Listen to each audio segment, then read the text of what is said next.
Hello everyone, welcome to my channel. आज हम मर्दाना बांझपन के हवाले से बात करेंगे कि मर्दाना बांझपन क्या है, इसकी अलामात क्या हैं और वजूहात क्या हैं। सबसे पहले हम ये जानते हैं कि मर्दाना बांझपन है क्या। मर्दाना बांझपन से मुराद ये है कि अगर आपकी शादी हो गई है और इसके बाद आपके पास अभी तक औलाद की नेमत नहीं है, शादी होने के 1 साल तक अगर आप कंसीव नहीं कर सकते, आप जो है वो प्रेगनेंसी नहीं हो पाती, तो इसका मतलब ये है कि आपके अंदर बांझपन है। अगर ऐसा हो तो मर्द को चाहिए कि वो अपना टेस्ट ज़रूर करवाए। अब सबसे जो बेसिक टेस्ट होता है वो आपके मनी का टेस्ट होता है, जिसे हम सीमन एनालिसिस भी कहते हैं। सबसे पहले आपने ये टेस्ट ज़रूर करवाना है। जब ये टेस्ट होगा तो उस टेस्ट की रोशनी में फिर मज़ीद जो आपके फर्दर टेस्ट हैं वो करवाए जाएंगे, लेकिन सबसे जो बेसिक टेस्ट होता है ये आपके मनी का टेस्ट होता है, जिसे हम सीमन एनालिसिस कहते हैं। और फर्दर फिर टेस्ट आपकी अलामात के हिसाब से आपको डॉक्टर बताएंगे, तब आपने करवाने हैं। अब अलामात क्या क्या होंगी आपके यहाँ? एक तो औलाद नहीं होगी। आप टेस्ट करवाएंगे तो इसमें आपके जो स्पर्म है वो कम आएंगे या बिल्कुल भी आपके स्पर्म नहीं होंगे। आपकी इरेक्शन बहुत ही कम होगी। आपको इरेक्टाइल डिसफंक्शन का जो मसला है वो होगा और टेस्टिस में आपके दर्द और सूजन होगी। सीमन आपका बिल्कुल ही जो मनी है वो बिल्कुल बहुत कम होगी या ना होने के बराबर होगी। बिल्कुल वाटर जैसा पानी की तरह आपका सीमन होगा।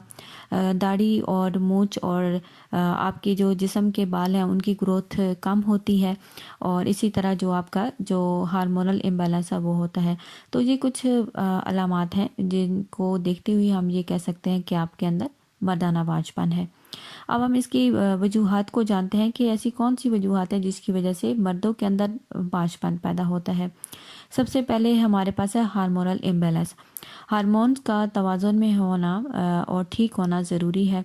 मर्दाना हार्मोन जिनको हम टेस्टोस्टेरोन कहते हैं, इसका लेवल अगर कम है, hypothalamus, pituitary, thyroid gland, adrenaline gland अगर इनमें भी तवाज़ुन नहीं है तो इन सब वजूहात की वजह से आपके अंदर बांझपन होगा।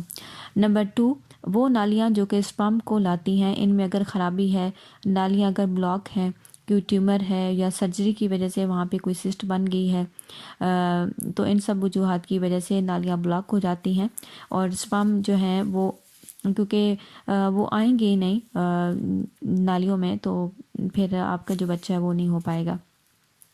नंबर 3 पे हमारे पास है क्रोमोसोम्स की खराबियाँ।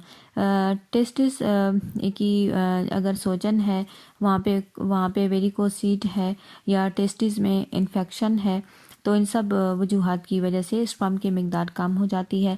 अगर आपको गोनोरिया है, एड्स है, डायबिटीज़ है, स्पाइनल इंजरी है और इसी तरह अगर आपके ब्लैडर में यूरेथ्रा की अगर सर्जरी हुई है और उस वजह से आपके सेक्सुअल ऑर्गन में इरेक्टाइल के जो मसाइल हैं वो पेश आ गए हैं, तो इन सब वजूहात की वजह से भी ये मसला बनता है। नंबर 4 पे हमारे पास है कि अगर आपके अज़वाजी ताल्लुकात में आपको मुश्किल जो है वो पेश आती है, आपकी इरेक्शन ठीक तरह से नहीं है या प्री मेच्योर इजैकुलेशन का मसला है, आपके अज़ाए तनासुल में दर्द है, वहाँ पे सूजन है, वहाँ पे आपको तकलीफ़ है और आप अपना अज़वाजी ताल्लुक सही तरह से निभा नहीं सकते, तो ये भी एक वजह है। नंबर 5 पे हमारे पास है कि स्पर्म की मिकदार कम होना। अगर आपके स्पर्म की मिकदार कम है, बिल्कुल नहीं है, स्पर्म आपका हेल्दी नहीं है, स्पर्म का जो है वो नॉर्मल कंडीशन में नहीं है और इसी तरह अगर स्पर्म की खराबियां हों तो ये सब वजूहात होती हैं आपके बांझपन की। इसी तरह अगर आपके तौलीदी निज़ाम में कोई ख़राबी है, ट्यूमर है, कैंसर है, तो भी ये एक वजह है। आपकी अगर फीटल डेवलपमेंट के दौरान और पैदा होने के बाद अगर आपके टेस्टिस जो है वो स्क्रोटम में ना हो या अनडिसेंट टेस्टिस हो, इसी तरह ये भी एक मेन वजूहात होती है। नंबर 7 पे हमारे पास है कि बाहर का माहौल। बाहर का जो माहौल है वो भी आप पे असरअंदाज होता है। अगर आप ऐसी जगह पे काम करते हैं जहाँ केमिकल हों, जैसे कि पेस्टिसाइड्स हैं, हर्बिसाइड्स हैं, मतलब कि अगर आप ऐसी जगह पे काम करते हैं जैसे कि जहाँ पे कीड़े मार अद्वियात तैयार की जाती हैं और जड़ी बूटियों को ख़त्म करने के लिए जहाँ पे जो अद्वियात तैयार की जाती हैं, और ऐसी जगह जहाँ पे पेंटिंग के मटेरियल हैं, तो ये आपके स्पर्म के मिकदार को कम करते हैं। ऐसी जगह पे आप काम कर रहे हैं जहाँ पे ज़्यादा मिकदार में मेटल हैं ایسی جگہ کام کرنا جہاں پہ ایکس ریز ہیں، ریڈیشن ہے، جس کی وجہ سے سپرم کی مقدار کم ہوگی۔ ایسی جگہ کام کرنا جہاں ہیٹ زیادہ ہے گرم ماحول کی وجہ سے، اور بھی کیا مسئلہ ہوتا ہے کہ بانجھپن ہو جاتا ہے۔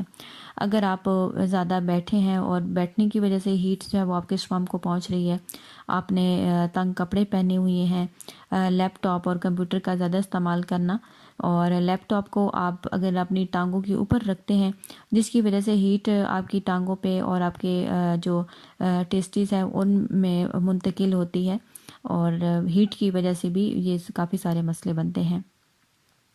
نمبر 8 پہ ہمارے پاس ہے کہ منشیات، الکوہل اور سگریٹ اور تمباکو نوشی کا استعمال کرنا، یہ ساری وجوہات ہیں آپ کے مردانہ بانجھپن کی۔ نمبر 9 پہ ہمارے پاس ہے وزن کا زیادہ ہونا۔